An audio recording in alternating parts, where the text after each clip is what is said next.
გორი ეს არის შიდა ქართლის სამმართველო. ერთ-ერთი სტრუქტურული ქვედანაყოფი არის დეპარტამენტის, რომელიც ჩამოყავთ ხოლმე მსგავსი სიტუაციების, მაგრამ დამიჯერეთ გორი არ არის. ეგრეთ წოდებული მორბენალები ნამდვილად გორის სამმართველოში შემავალი ერთ-ერთი დანაყოფი შეიძლება იყოს, თუმცა შიდა ქართლი ეს რაღაცა ძალიან ადრინდელი დიდი ხნის წინანდელი ასე ვთქვათ ისა აქვს დამღა დასმული მაგ ქვედანაყოფს, რომ ძალიან ცუდად ახსენდებათ გორის ქვედანაყოფების მოქმედება, თუმცა არ არიან, ანუ ეგ ბიჭები ნამდვილად არ არიან. მათ მონაწილეობს აი მაგ დაკავებაში, მაგ ცემაში, მაგ მორბენალებში ეს არის თლიანობაში ერთიანად რო ავიღოთ, შეიძლება იყოს 300 ადამიანი, რომელიც უშუალოდ ხარებას აყავს დაკომპლექტებული, როგორც ხელმძღვანელი რგოლი, ისევე თითოეული რიგითი თანამშრომელი სათითაოდ აყავს გავლილი და ის აბსოლუტური ნდობა აქვს, რომ რასაც ისე გაუკაცუნებს, ანუ ისინი კითხვას არ დასვავენ, ანუ თქვენ ხო უყურებთ, კადრებში ხო ხედავთ, ანუ გასაბრძანება წადით დააკავეთ, ანუ აი მოხდა რაიმე იდენტიფიცირება, რაზე უნდა დააკავო, ისთვის უნდა დააკავო. მერე მიდის თელერიგი მაღაზიაზე საუბრები და მსჯელობები და თავისწრება, ანუ როგორ წავუდგინო ბრალი.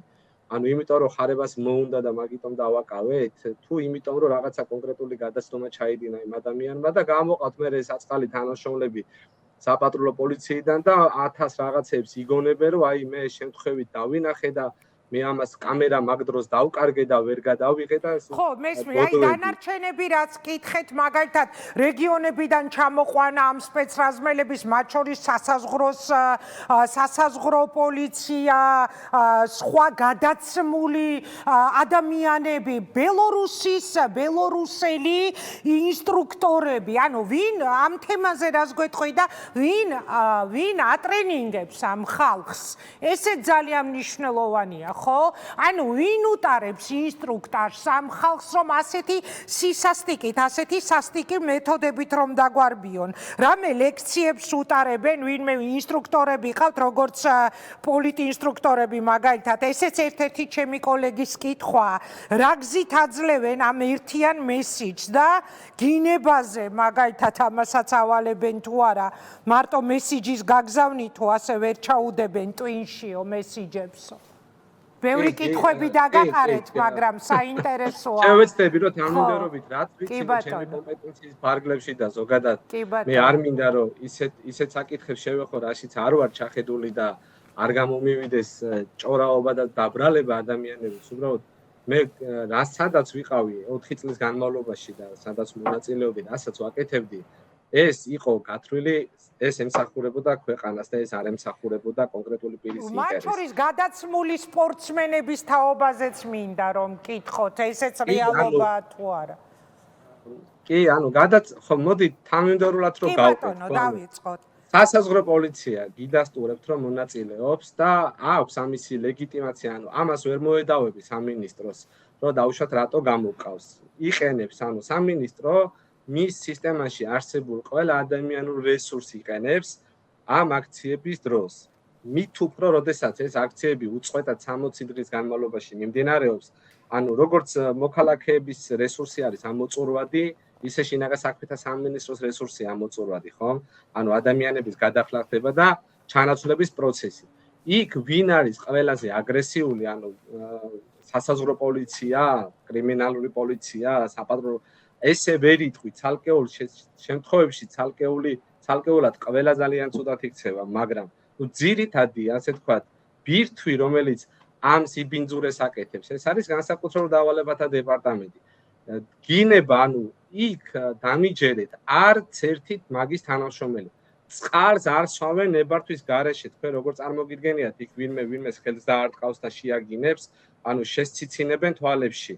სპეციალურად ხდება, ანუ დამუშავება ამ ადამიანების, რომ დაითესოს შიში, იმიტომ რომ დღეს სახელმწიფოს მიდგომა აქვს ესეთი, რომ თვითონ ქვეყანის სახელმწიფოც დაიღალა, ანუ ეს მთავრობას გულისხმობს პოლიტიკურ ისტებლიშმენტს ქართულ ოცნებაში და ანუ ეთყობა მოусმინეს, ანუ ხარება მათთვის არის ალბათ ჟუკოვი, არ ვიცი და გონიათ, რომ რაღაც სერიოზული პიროვნებაა და ანუ ეს ეუბნება, რომ აი ძალისმიერი მეთოდებით მე მოვაგვარებ საკითხს და მისცეს ეს კარტ ბლანში და მიდი აბა მოვაგვარე და всё ეს არის არანაირი გეგმები, არანაირი განხილვა, არანაირი სტრატეგია, არანაირი მოლაპარაკება, კომუნიკაცია, მსჯელობა, საფრთხეები, რისკები, შეფასებები არ ხდება დამიჯერეთ ეს ყველაფერი. ეს არის რაღაცა ესე დასხდებიან, ოღონდ ქუჩურად. თქვენ გონიათ იქ ვინმე რაღაც საუბრობს, რაღაც ტერმინოლოგიების კი არიციან.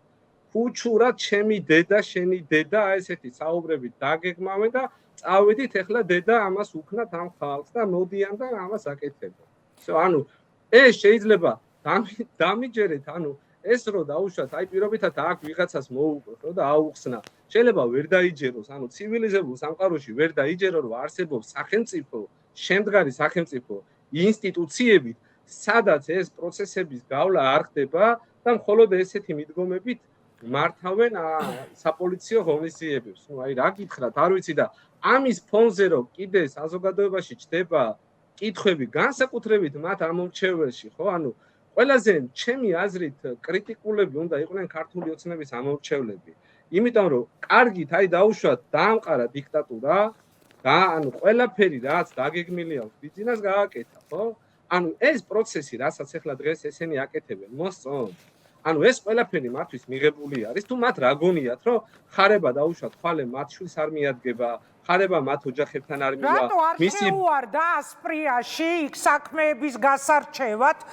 ჩვენ ხო ვიცით, რომ მოწმეც იქ მყოფი ადამიანიც ამბობდა, ანუ წეგან სხვა შორის მაგაზე საუბრობდა ჩვენი სტუმარი, რომელი ქართული ოცნების მხარდამჭერი, მაგალითად ბიზნესმენი უნდა გამორიცხავდეს, რომ ერთ დღეს მაგათ არ მიადგებათ ეს სისტემა, თან თუ ის მთლად უფროსი კაცი კავშირზე ყავს. ყველას მიადგება, ხდები და როცა აღარ იარსებებს საქართველოში დამოუკიდებელი მედია, როცა აღარ იარსებებს დამოუკიდებელი, ასე ვთქვათ, სამოქალაქო საზოგადოება, რომელიც ასე თუ ისე დღეს ამ მუხტს ქმნის ქვეყანაში და ეს ყველაფერი თუ მოკლეს, ხო?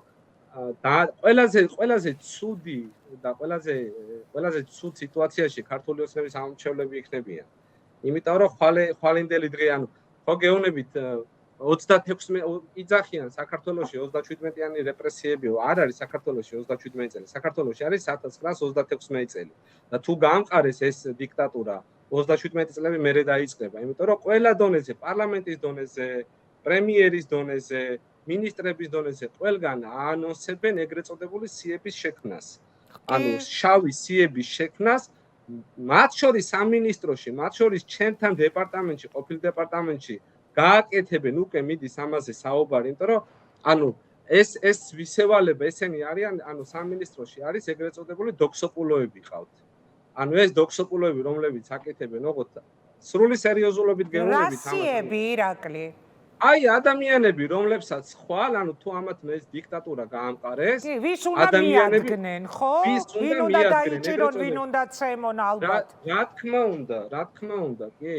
და ესეთ განან ეს დოქსოპულოები საკუთარი თვალით მაქვს ნანახი ჩემთან დეპარტამენტში, დგანან ესე უკანა თათებზე და ელოდებიან, როდის შევიდნენ დაუშვათ დირექტორის მოადგილესთან, ან დირექტორის მოადგილე დირექტორთან და როდის მოახსენონ, აი დაუშვათ მე აი 5 ადამიანი გამოჩხრიკე, რომლებიც ქართული ოცნების შესაძლო მტრები შეიძლება იყვნენ. და ანუ ამას ძალიან სერიოზულად იმიტომ ახსენეთ ხო დოქსოპულოები, ანუ მე ვიპოვე ეთქვის ხო ნებისმიერი თანამშრომელი მერე ის პრემიას მიიღებს და ეს 4-5 ადამიანი აღმოჩნდება ან ციხეში ან ანგარიშწორების მსხვერპლი ხო ამას ამბობ და ეს ცემებიც ანუ ეს მანქანამდე მანქანაში დაკავებისას დაკავების შემდეგ ცემები ანუ ეს ცემებიც მე როგორ არის იცით რომ მე მიდის განხილვა ვინ უფრო მაგრა და ვინ უფრო ძლიერი იყო ამ დროს ვინ უფრო მაგრა ცემა ვინ რამდენი ცემა ვინ რამდენი დააკავა და ანუ პრემიების რანჟირებაც ამის შესაბამისად ხდება მე ვიღაცას 500 ლარს აძლევენ ვიღაცას 2000 ლარს აძლევენ და აი ესეთად აქციეს სისტემა ესეთად აქციეს რომელიც 2012 წელს რომ მოვიდნენ ისეთი დაპირებები გასცეს რომ და ანუ მე მაშინაც ამჯეროდა ამათი უფასო ფულის და უფასო კომუნალურების მაგრამ ნუ ძირითადი აქცენტები რაც იყო და ისეთი რაღაცეები გასცეს რომ შედარებითი გავაკეთოთ ანუ სად ვიყავით შეიძლება ვთქვათ რომ მსგავსი ასე ვთქვათ სისტემა პოლიცია მილიციის და გაიდროსაც კი არ ყოფილა არათუ დაუშვათ ასე 2007-დან ან 2006-დან როცა რეფორმები ჩატარდა 2012-მდე. ანუ სისტემური დარღვევები თუ იყო სისტემური და აქ მთლიანად ქვეყანა სისტემურ დამრღვევად გადაიქცა. ანუ არც ერთი აბა დაველოდოთ, მე წამოვედი 22 დეკემბერს. აქციები დაიწყო 28 ნოემბერს. ერთი გამოძიება მაინც თუ აქვს დაწყებული. არა, ნული დასჭილი, არც გამოძიება და ნული დასჭილი.